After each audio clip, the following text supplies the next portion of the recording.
Escola dominical, feita pra mim, pra você. Espaço pra crescer e a Bíblia conhecer, sempre junto com você. Escola dominical, feita pra mim, pra você. Espaço pra crescer e a Bíblia conhecer, sempre junto com você. Graça e paz a todos que nos acompanham aqui no canal Palavra Viva e Fiel. Vamos para o estudo da quinta lição do Programa de Educação Cristã Continuada, neste quarto trimestre do ano de 2024. Em 2 Coríntios capítulo 5, Novas criaturas e embaixadores de Cristo. O texto áureo está em 2 Coríntios capítulo 5, versículo 14. Pois o amor de Cristo nos constrange, julgando nós isto: um morreu por todos, logo todos morreram. A leitura bíblica com todos está em 2 Coríntios capítulo 5, versículos 1 a 21. A verdade prática nos afirma que a convicção da glória que nos aguarda deve determinar a forma como vivemos agora. Os nossos hinos sugeridos da harpa cristã são os de número 42 e 409. Antes de passarmos para o comentário da lição, lembre de deixar o seu curtir, o seu like aqui neste vídeo. Nos ajude também compartilhando esta ministração com seus amigos, parentes, irmãos em Cristo. Nos ajude a espalhar a boa semente aos corações. Na introdução do comentário, veremos como Paulo combaterá os que, infiltrados na igreja, deturparam a fé genuína ao negarem a ressurreição integral de Jesus. Esse falso ensino admitia que Jesus continuava vivo espiritualmente, mas não em corpo glorificado. Eles negavam, portanto, a ressurreição corporal de Jesus. É o que veremos a seguir no primeiro tópico, habitação celestial e penhor do Espírito. Paulo mostra aos coríntios e a nós também o quanto a misericórdia de Deus nos assegura um futuro glorioso, literalmente glorioso. Afinal, aguardamos o revestimento de glória que está reservado aos que creem. É disso que fala o primeiro item, o revestimento de glória. Escreve o apóstolo Paulo: por isso, neste tabernáculo, gememos, aspirando por sermos revestidos da nossa habitação celestial. Paulo tinha notícias de que, após sua saída de Corinto, alguns irmãos retornaram à tese platônica da imperfeição e inferioridade da matéria, o que os levou a questionar a ressurreição de Jesus. Explicando melhor, muitos tempos antes do apóstolo Paulo, existia um filósofo grego chamado Platão. Platão, ele escreveu entre suas ideias que a matéria, tudo que nós podemos ver, tocar, pegar, cheirar, é imperfeita, é inferior, e que o espírito, na verdade, é melhor, é mais evoluído. Então, o espírito deveria se libertar da matéria para evoluir, para se tornar melhor. Isso levou com que alguns crentes em Corinto pegassem essa ideia e deduzissem o seguinte: se Jesus é perfeito, é Deus, então ele não pode estar junto da matéria, porque a matéria é imperfeita. Logo, ele não pode ter ressuscitado corporalmente, ele deve ter ressuscitado em espírito. Para resolver essa questão, Paulo ensina que o nosso corpo é tabernáculo, ou seja, uma habitação provisória, semelhante àquela que era erguida no passado. Paulo está mostrando que o nosso corpo, embora manchado pelo pecado, não é algo a ser desprezado, não é algo a ser desconsiderado. É um dom que nós recebemos de Deus, juntamente com a alma e o espírito, é o nosso corpo, por mais imperfeito que ele seja. Ele está comparando o nosso corpo àquela tenda, àquela barraca, aquele tabernáculo que era construído no deserto pelo povo de Israel. É o que nós encontramos no livro de Êxodo. Aquele tabernáculo era provisório, ou seja, ele podia ser montado e desmontado conforme o povo se locomovesse pelas regiões. Então, assim como aquela habitação provisória, é este nosso corpo. É uma tenda, é uma barraca, pela qual o nosso espírito pode habitar aqui neste mundo imaterial. É como se Paulo estivesse dizendo: sem este corpo material para nos ancorar aqui neste mundo, nós não temos como interagir. A nossa alma, o nosso espírito não pode ver, tocar, cheirar, provar, interagir com a matéria, a não ser através do corpo. Era essa a ideia que ele estava trazendo. Portanto, o corpo é algo necessário. Embora manchado pelo pecado, mas é algo que a alma e o espírito precisam para poder atuar neste mundo. Passada esta realidade precária, seremos revestidos por um corpo glorificado. Esse corpo glorificado é semelhante ao que Cristo assumiu após a ressurreição.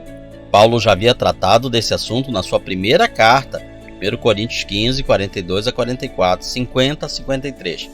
Todos os que forem encontrados vestidos de um corpo corruptível serão revestidos de um corpo glorioso.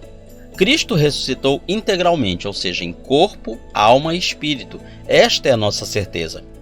No segundo século, depois do tempo de Paulo, depois que todos os apóstolos já tinham morrido, surgiu um grupo que eram os gnósticos. Eles quiseram negar a ressurreição integral do Senhor. Atualmente, esse equívoco induz a ideia mentirosa de que podemos adorar a Deus somente em espírito e continuar em pecado físico. Ou seja, podemos continuar pecando livremente porque o que está pecando é o corpo e não a alma nem o espírito. Veja só como a ideia de Platão de que a matéria é pecadora, é imperfeita, ela acaba gerando várias heresias. Portanto, cuidado com aquilo que é pregado, que é ensinado em várias igrejas, púlpitos, círculos religiosos, para que nós não nos desviemos da sã doutrina. O segundo tópico nos fala sobre o penhor do Espírito. Ora, foi o próprio Deus quem nos preparou para isto, outorgando-nos o penhor do Espírito. Estamos preparados para o revestimento de glória? Segundo Paulo, os que verdadeiramente entregaram suas vidas a Jesus estão prontos, pois estes, ou seja, nós, receberam o Espírito Santo e passaram a novidade de vida. Para derrubar a tese platônica de que o Espírito precisa se libertar do corpo para atingir plenitude, Paulo diz que não gememos para sair do corpo, mas sim para que o nosso corpo seja glorificado. Gememos angustiados, não por querermos ser despidos do corpo, mas revestidos. Assim como Jesus, vamos ser glorificados em corpo, pois fomos criados por Deus numa unidade. Quando Deus sopra o seu espírito de vida no corpo que ele forma do barro e cria o primeiro homem, Adão, ali é uma unidade. Corpo, alma e espírito. É algo que Deus uniu e só Deus pode separar. E Deus separa quando? Deus separa quando morremos. Quando ocorre nossa morte física, Deus permite que separe a parte imaterial, que é a alma e o espírito, da parte material, que é o nosso corpo. Então, o mesmo Deus que separa na morte, ele unirá na ressurreição. Só que no caso dos salvos, dos justos, além da ressurreição haverá a glorificação, quando este corpo corruptível mortal será imortalizado. Havia uma segurança que justificasse tanta expectativa? Sim, afinal foi o próprio Deus quem nos preparou para isto, desde quando nos revelou seu Filho. O terceiro item no primeiro tópico nos fala sobre o bom ânimo da fé, visto que andamos por fé e não por vista, ou não pelo que vemos. Ora, Deus nos outorgou, nos concedeu o penhor do Espírito. Essa palavra penhor aparece muitas vezes nos escritos de Paulo. E o que ela significa? É uma garantia. O penhor é uma garantia. Hoje existem as chamadas casas de penhor, em que a pessoa vai lá, empresta um dinheiro e deixa uma garantia, um penhor, que geralmente é uma joia ou algum outro objeto de valor, e promete que num devido tempo voltará para resgatar aquele dinheiro, recebendo de volta a sua joia, o seu penhor. Pois bem, Deus também nos deu um penhor, uma garantia, que é o próprio Espírito dele. Temos, portanto, sempre bom ânimo, ou seja, estamos animados. É por causa da ação do Espírito que nos mantemos firmes no caminho, apesar de estarmos ainda ausentes do Senhor, ou seja, Deus está conosco, mas nós não estamos ainda totalmente com Deus porque não fomos glorificados. Pela fé, que é dom do Espírito, somos justificados e temos condições de suportar todo tipo de aflição, sem deixar de crer na transformação que aguardamos. Ou seja, quando passamos por lutas, dificuldades, doenças, podemos nos consolar de que isso é temporário e de que um dia não estaremos mais sujeitos às doenças, à fadiga, à velhice, à fome, sede, cansaço, à própria morte. Um dia o nosso corpo será perfeito, como é o próprio Deus. É muito importante entendermos que a igreja vive sob constante garantia, ou seja, sob o penhor do Espírito, que nos assegura condições para submetermos nossas fragilidades físicas e emocionais aos desígnios de Deus. Graças a esse penhor é que somos gradualmente aperfeiçoados. O segundo tópico da lição nos fala sobre o propósito da vida atual. Paulo mostra que o melhor a ser feito com o corpo que temos é obedecer a Deus e pregar o Evangelho, pois seremos avaliados por nossas obras, nossas condutas, nossas ações. Ou seja, o que realizamos não é para sermos salvos, mas porque já somos salvos. É para que a nossa salvação se aperfeiçoe mais e mais. No primeiro item, nos fala sobre ser agradável a Deus. É por isso que também nos esforçamos, quer presentes, quer ausentes, para lhe sermos agradáveis. Os que já dormem terão seus corpos ressuscitados, ou seja, glorificados, por ocasião do arrebatamento da igreja. Porém, desde agora já habitam com Jesus. Nós não cremos no sono da alma, nós cremos no estado intermediário. Nós cremos que após a morte, os que morreram salvos estão com Cristo no paraíso. Porém, os seus corpos ainda estão aqui, na terra, no pó da terra, no sepulcro, ainda não foram glorificados. E aqueles que partiram sem Cristo estão no inferno, aguardando o grande trono branco, o juízo final. Porém, sem os seus corpos. Seus corpos estão aqui no pó da terra, assim como dos justos. Por isso, é que a possibilidade de passar pela morte física não nos assusta, pois sabemos que estaremos imediatamente com Ele em espírito e que no tempo oportuno assumiremos um novo corpo. Veja que quando Paulo ensina isso para a igreja, ele está falando para muitos coríntios que tinham vindo do paganismo. No paganismo greco-romano não existia a ideia de ressurreição. Para o greco-romano, para o pagão daquela época, a pessoa morreu, ela ia para o mundo de Hades, o mundo inferior, o mundo dos mortos, onde o deus Hades é quem decidia se elas iam passar a eternidade num lugar de sofrimento ou num lugar de descanso. Eles não tinham a ideia de paraíso, eles não tinham a ideia de um céu, eles não tinham a expectativa de morar com os deuses, não existia isso na cultura greco-romana. Portanto, o que Paulo está trazendo sobre estar com Cristo no paraíso, estar com Deus no paraíso, ou de ressurreição, é algo totalmente novo para aqueles coríntios.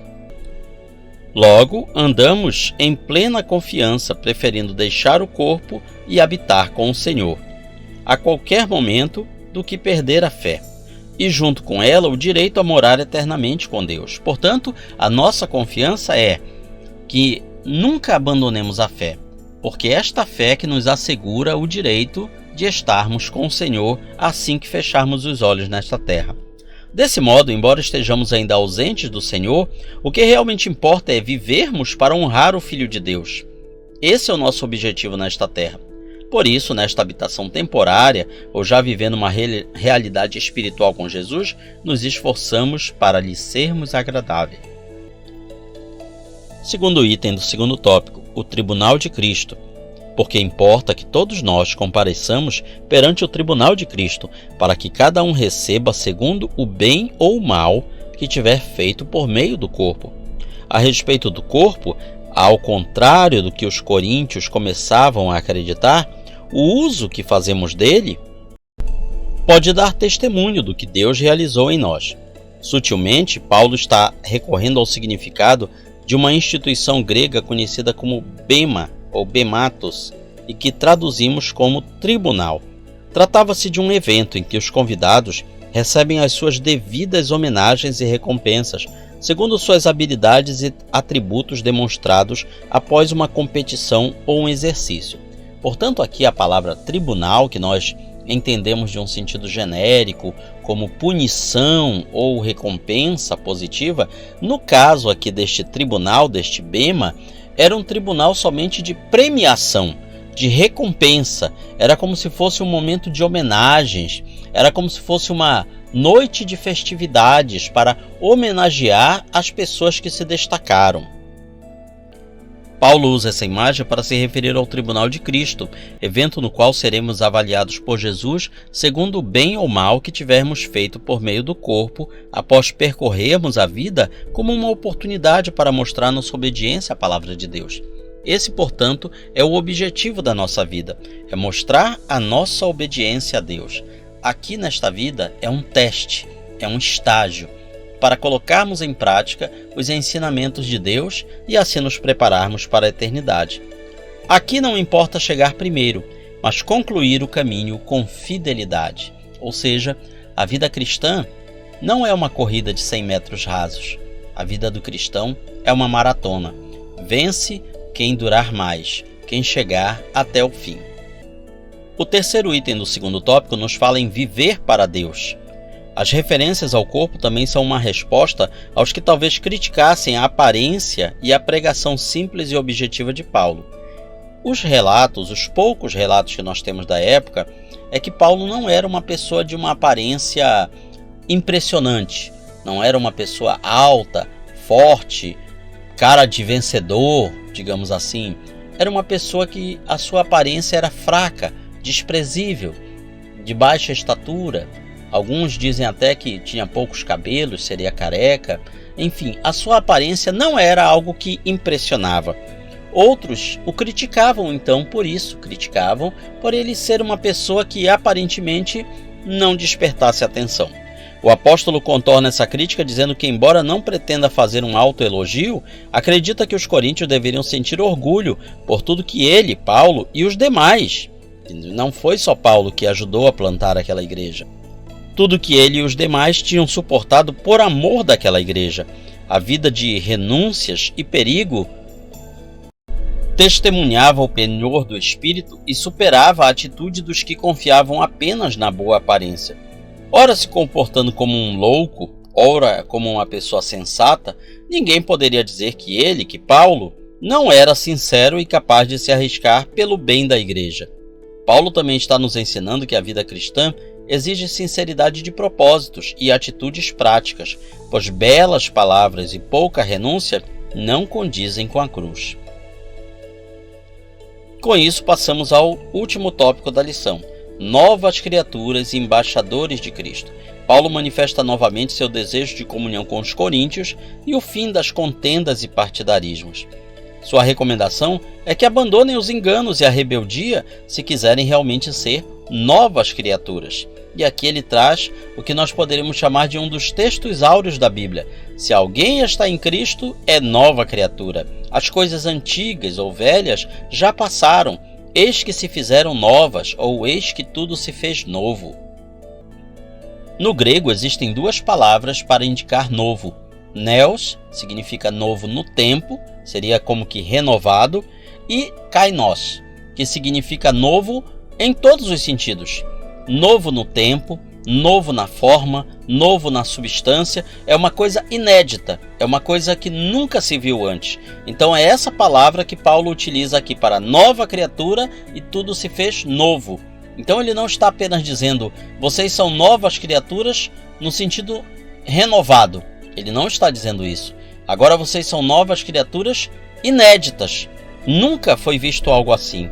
Considerando que a morte de Cristo nos reuniu a Ele mesmo e que com Ele também ressuscitamos, não podemos mais viver em desacordos e conflitos motivados por diferenças étnicas e culturais, por filosofias ou qualquer tipo de partidarismos que alguns tentaram insuflar em Corinto.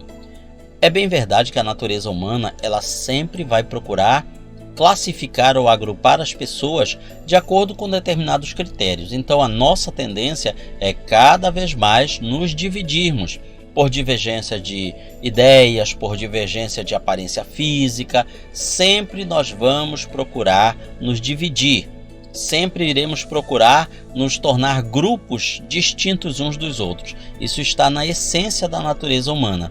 mas em Cristo deve ser justamente o contrário. Nós devemos procurar ser o mesmo grupo, que essas diferenças não nos separem, mas que sirvam para nos unir mais ainda. Todos nos colocamos sob o governo do mesmo Espírito.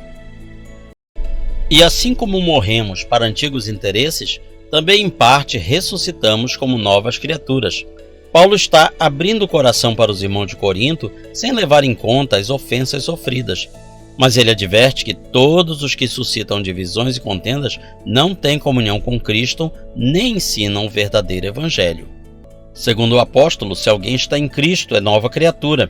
Por isso já não trata a mensagem de Jesus como uma tese filosófica a ser melhorada ou corrigida. Esse foi o erro que Paulo admite ter cometido quando ainda alimentava ódio contra a mensagem da cruz. Mas todas essas coisas antigas passaram, e agora era a hora de a igreja em Corinto reconciliar-se com Deus e abandonar os acréscimos e desvios doutrinários. A seguir, Paulo trata do ministério da reconciliação. Ora, tudo provém de Deus, que nos reconciliou consigo mesmo por meio de Cristo e nos deu o ministério da reconciliação. Se todas as coisas se fizeram novas porque provém de Deus, o inverso também é verdadeiro. Todas as coisas antigas e pecaminosas não vêm de Deus. Portanto, calúnia, acusação, revolta, qualquer outro sentimento destrutivo separam a criatura do centro criador que é Jesus. Aqui Paulo enfatiza muito a questão da reconciliação. A reconciliação é necessária quando duas pessoas estão em inimizade umas com as outras. Hoje, nós temos muitas vezes, no âmbito da justiça humana, as chamadas semanas de conciliação ou dias de conciliação, em que os tribunais, os fóruns, chamam todas as pessoas que estão em alguma disputa civil ou criminal umas com as outras para tentar fazer com que aquelas pessoas cheguem a um acordo e assim o processo seja extinto. Pois bem, Deus, ele fez isso conosco. Só que a diferença é que Deus, ele é parte no processo, digamos assim.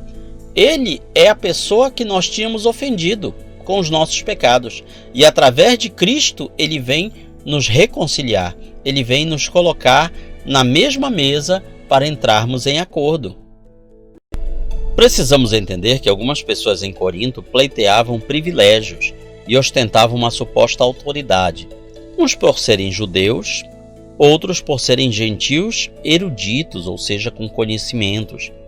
De alguma maneira é o que a gente chamaria de hoje em dia de carteirada. Eu sou mais antigo na igreja, eu sou mais espiritual, eu tenho um cargo eclesiástico superior ao seu. Veja que não é muito diferente do que acontece hoje em dia com alguns crentes. Essas pessoas difamaram e desqualificaram a pregação de Paulo. Embora Deus tenha reconciliado todos os homens em Cristo e através dele, de Cristo, para que fossem perdoadas as nossas transgressões e para que também nos fosse confiada a palavra de reconciliação, o que estava sendo praticado em Corinto era o contrário. Era ministérios de divisão e ruptura. Paulo está dizendo que os pregadores da discórdia não estão em Cristo, nem podem conduzir a ele. Em outras palavras, o apóstolo está mostrando que muitos foram enganados, pois trocaram a mensagem de Cristo por uma pregação anticristã. No terceiro item do último tópico, nos fala sobre embaixadores de Cristo, de sorte que somos embaixadores em nome de Cristo, como se Deus exortasse por nosso intermédio. Em nome de Cristo, pois, rogamos que vos reconcilieis com Deus. Paulo quer levar os destinatários da carta a uma conclusão inevitável.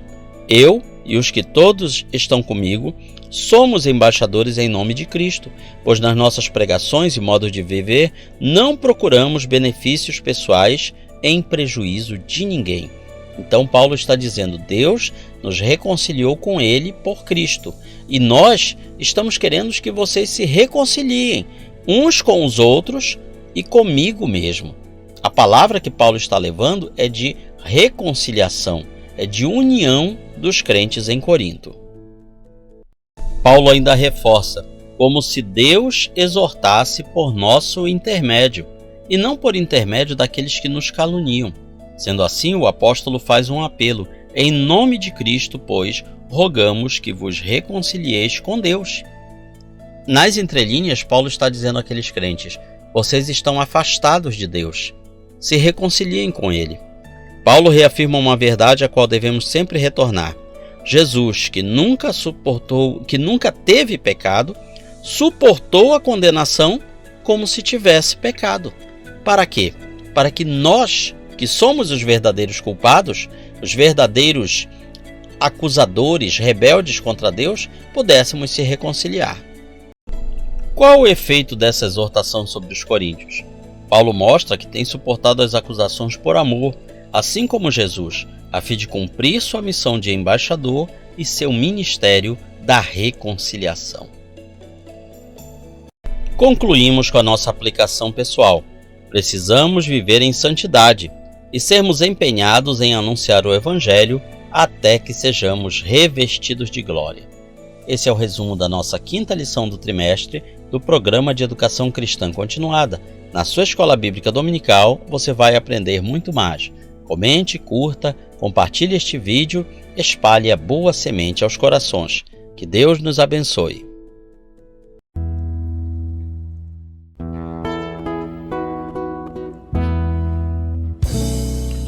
Findou-se o tempo de estudo da escola dominical. Boa lição aprendemos do nosso Pai Celestial. Despede-nos, Jesus Cristo, em tua paz e amor, e nos concede para sempre o teu celeste favor. Aos visitantes e amigos agradecemos também. Que a paz de Deus reine em todos e até domingo que vem. E até domingo que vem. E até domingo que vem.